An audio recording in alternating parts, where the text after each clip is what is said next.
Beauty of that child is the tragedy of the Trump presidency. He wants to be a cop. He knows what he wants to do. I hope he has a long life as a law enforcement officer.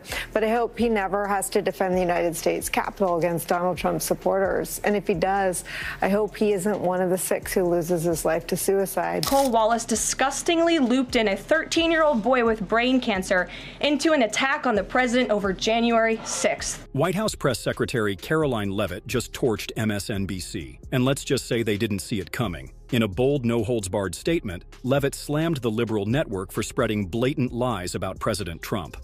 Her takedown was fiery, unapologetic, and sent shockwaves through the left-leaning media bubble. And don't worry, we've got all the receipts lined up and ready. But before we dive in, make sure to hit that like button and subscribe so you never miss a moment of the action. The behavior of Democrats last night was completely disgraceful and demonstrated how severely out of touch they are with the American public. It was the most shameful moment in the history of presidential addresses in that beautiful chamber. In what was supposed to be a unifying moment for our country, Democrat members of Congress instead screamed at the President of the United States, who was just overwhelmingly reelected by their constituents, walked out of the chamber, and worst of all, they disrespected the American people. Right from the start, Karoline Leavitt came out swinging, slamming the Democrats for what she called blatant hypocrisy and utter disrespect toward Trump supporters. Now, I'm going to show you the moment she directly targets MSNBC. But first, I want to play this clip to set the stage. You need to see what triggered her passionate response. The Democrats had pulled off a dramatic walkout during President Trump's latest State of the Union speech at the U.S. Capitol. And let's just say Karoline wasn't letting it slide. She's about to call out their double standards and connect it all back to MSNBC. Watch this. Democrats didn't stand to keep men out of women's sports. They couldn't even clap for a girl who got her head smashed in by a man on a volleyball court. Democrats didn't stand for an innocent and beautiful child who is surviving brain cancer. They opposed eliminating taxes on tips and Social Security. They didn't stand in favor of cutting taxes for hardworking Americans. They couldn't even clap for 2 mothers whose daughters were killed by illegal aliens. One of the only things that could get Democrats off their feet last night was cheering for Ukraine. Not for America. If you're searching for the living, breathing example of hypocrisy, the Democrats fit the bill perfectly. This is the same group that talks about unity, claims to value every voice, and denounces segregation. Yet, their behavior tells an entirely different story. From cherry-picked outrage to obvious double standards, their mounting political contradictions are more than ironic. They're a full-blown exposure of the lies they build their image on. They posture for the spotlight, then abandon the very communities they pretend to defend. It's theater, and the American public is waking up to the show. And now, here's where she takes aim at MSNBC. They've allowed their Trump derangement syndrome to stop them from celebrating America and our people. And we will not allow them to forget that. And it's not just the Democrat Party. The mainstream media still doesn't get it. Last night, MSNBC's Nicole Wallace disgustingly looped in a 13-year-old boy with brain cancer into an attack on the president over January 6th. And CNN's first chyron out of the speech called it divisive. It's becoming increasingly obvious that the Democrats and their mouthpieces at MSNBC thrive on one thing: hate. They pretend to be noble watchdogs keeping the government in check, but their true intentions are far from virtuous. If that's not true, then explain this. Why did Nicole Wallace, in a moment as distasteful as it was revealing, use a 13-year-old brain cancer patient to score political points against President Trump over January 6th? That's not reporting. That's cruelty dressed up as commentary, and it exposes everything you need to know about their playbook. Beauty of that child is the tragedy of the Trump presidency. He wants to be a cop. He knows what he wants to do. I hope he has a long life as a law enforcement officer. But I hope he never has to defend the United States Capitol against Donald Trump's supporters. And if he does, I hope he isn't one of the 6 who loses his life to suicide. Yep, that's what a so-called seasoned MSNBC journalist said about a 13-year-old cancer survivor just because Trump brought him on stage. Let that sink in. Honestly, I hope the boy never heard those heartless remarks, at least not until he's old enough to understand and cope with them. This isn't just upsetting, it's alarming. It reveals how blind partisanship can erode even the most basic sense of decency.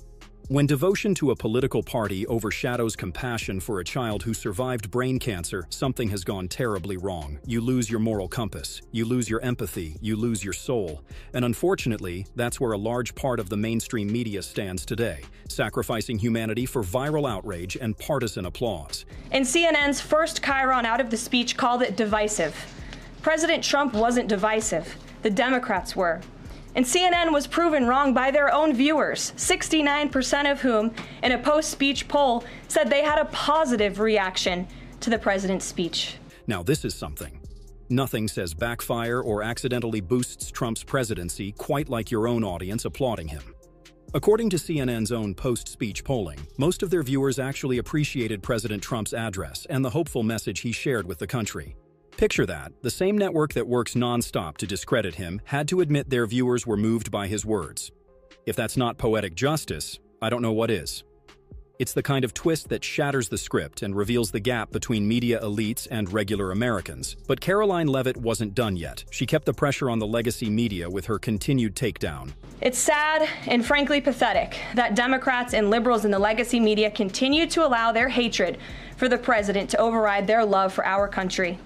But nevertheless, the president will continue to unify this nation through policies that are grounded in common sense and that uplift all Americans. Unlike Joe Biden and Kamala Harris, who routinely cater to establishment narratives and appease the woke crowd, President Trump stands firm in his beliefs.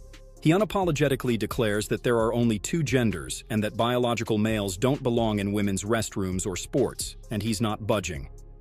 While others fold under pressure or play political theater, Trump holds the line, fiercely defending common sense and reality. In a time when truth is often bent to serve agendas, his defiance of the noise is exactly why countless Americans continue to support him. But this is where things started to heat up. Piers Morgan, watching from across the Atlantic, took notice and called out the glaring hypocrisy. Here's his scathing take on the Democrats. If Donald Trump could have scripted a reaction from Democrats to his speech, it would have been exactly what unfurled before our eyes last night. I was watching it live here in New York, and every time I thought they couldn't plunge any lower, they plunged a little bit lower. And if you can't bring yourself to get up onto your feet and applaud a 13-year-old boy who's had, I think, over a dozen brain cancer surgeries, who's come through, who's survived, and who has a dream, and that dream was to be a Secret Service agent. And the President of the United States, in front of the world, gives him that moment and makes him an honorary member of the Secret Service. If that doesn't move you, just as a human being, putting aside politics, to get up off your backside and applaud that brave little boy. Wow. Unfortunately, that's what hatred does. It clouds your vision. You see moments of genuine bravery that deserve applause. Yet, so focused on tearing down your rival, you can't bring yourself to honor the courage right before you. This is precisely why so many Americans chose not to support the Democrats.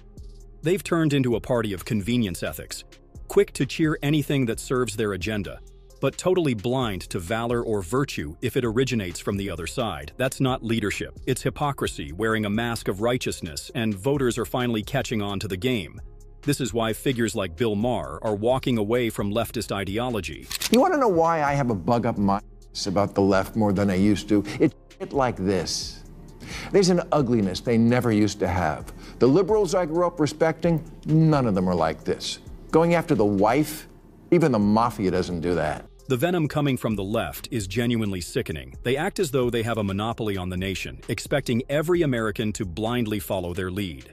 Anyone who steps out of line or dares to think independently is mocked, shunned, and treated like an outcast. They've locked themselves inside echo chambers of ideology, completely unwilling to consider differing perspectives. This kind of intellectual smugness is exactly why their message keeps falling flat.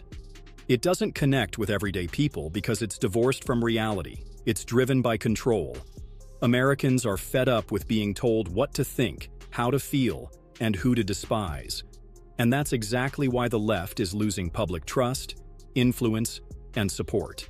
And the fact that Democrats couldn't do that, these are the people, Laura, who like to have the hashtag be kind on their social media biographies. These are the compassionate people. These are the ones who care more than anybody. But look at them last night. Look at the way they treated DJ Daniel. Look at the way they treated the family of that poor girl. Look at the way they behaved with their stupid signs, which meant no sense to anybody. It looked like a sixth form common room in a college. Look at everything they did, and the walkouts and all the rest of it. If you're Donald Trump, you are watching that back today and laughing your head off. Exactly. What the Democrats fail to realize is that in their relentless mission to demonize Trump, they're burning through what little credibility and moral authority they still claim to have. Ironically, they're casting him as the more composed, thoughtful, and even compassionate leader. I'd wager everything that Trump bringing that courageous young brain cancer survivor on stage wasn't just an act of kindness. It was a calculated masterstroke. He understood their hatred would overpower their humanity, and he was spot on. Their refusal to applaud the child didn't just show partisanship, it laid bare the emptiness of their so-called compassion. It proved their constant talk of kindness, unity, and empathy is just that. Talk. Shallow, scripted, and glaringly insincere when real-life moments demand sincerity. Trump didn't just call out their hypocrisy, he reflected it back to them. And they couldn't stand the image. Piers Morgan also had some sharp words for Nicole Wallace. What was that? One of the most disgusting, shameful, reprehensible things I have ever seen on the news in America. And the bar was pretty high for that accolade. I thought what Nicole Wallace did last night in taking that boy's story and in a weirdly dystopian, horrific way, asking us to think about whether he might himself. What on earth was she thinking? There's clearly something fundamentally broken within MSNBC and the Democratic elite, and Americans are beginning to see it. That's why so many are leaving, switching sides, or just distancing themselves from the madness. It's no longer a matter of differing policies. It's about decency, truth, and core human principles. The far left's hunger for control has mutated into something dangerous, something dark. They vilify dissent, erase anyone who challenges them, and manipulate stories to suit their narrative. The ugliness isn't hidden anymore. It's overwhelming. From shunning child cancer survivors to filtering every event through a partisan lens, they've revealed exactly who they are. And the public has had enough. Americans are looking for something real, not rehearsed. They want kindness, not cruelty. And more, they're realizing they won't find it on the left. Not anymore. There was something wrong with those Democrats who didn't get up off their backside. There's something wrong with those MSNBC anchors. And it says an awful lot that they still pretend they are the caring ones, the compassionate ones. The mask is finally coming off, and Americans are seeing MSNBC, CNN, and the Democratic Party for what they really are: a self-serving, ego-fueled machine driven by narrow, insular interests. Beneath the slick headlines and staged outrage lies a chilling disregard for the real concerns of everyday people. These institutions pretend to uplift the voiceless, but in truth, they crush dissent, distort reality, and use empathy as a tool for political manipulation. It's not about helping the people, it's about preserving their script. They champion causes only when convenient and ignore facts that don't fit the narrative. The public isn't buying their virtue signaling anymore. The trust is fading, the facade is cracking, and the age of unquestioned allegiance is nearing its end. And with that, we'll close out today's video. If you liked our fiery take, don't forget to hit that like button and subscribe for more sharp, unfiltered content. Thanks for tuning in. We'll see you in the next one.